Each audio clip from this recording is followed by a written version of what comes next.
સ્વાગત છે। હું છું રેખા માલકાની અને જોઈએ આજના સમાચાર।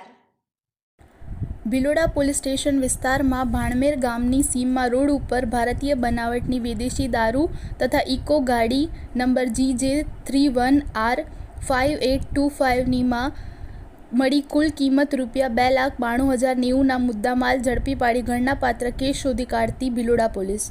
નાયબ પોલીસ મહાનિરીક્ષક વિરેન્દ્રસિંહ યાદવ તથા પોલીસ અધિક્ષક શેફાલી બરવાલ દ્વારા અને સંજય કેશવાલા મદદનીશ પોલીસ અધિક્ષક દ્વારા પ્રોહિબિશન તથા જુગાર તેમજ નશીલા માદક દ્રવ્યોની હેરાફેરીની પ્રવૃત્તિ આચરતા ઇસમો ઉપર અસરકારક રેડો કરી પરિણામલક્ષી કામગીરી કરવા સૂચનાઓ આપેલ, જે આધારે SP Garasiya, police inspector Bhiloda police station તથા ભિલોડા પોલીસ સ્ટાફના કર્મચારીઓ પ્રવૃત્તિ કરતા ઇસમો જરૂરી બાતમી મેળવી અસરકારક કાર્યવાહી કરવા સૂચનાઓ આપેલ, જે અન્વયે ભિલોડા પોલીસ સ્ટાફના અધિકારી કર્મચારીઓ Bhiloda police station Torda OP વિસ્તારમાં પ્રોહી અંગે વોચ તપાસમાં હતા। તે દરમિયાન મળેલ બાતમી હકીકત આધારે ઇકો ગાડીનો ચાલક ભાગી ગયેલ અને મુદ્દામાલ કબજે કરી, જે અંગે ભિલોડા પોલીસ સ્ટેશનમાં પ્રોહી એક્ટ હેઠળ ગુનો રજીસ્ટર કરવામાં આવેલ છે।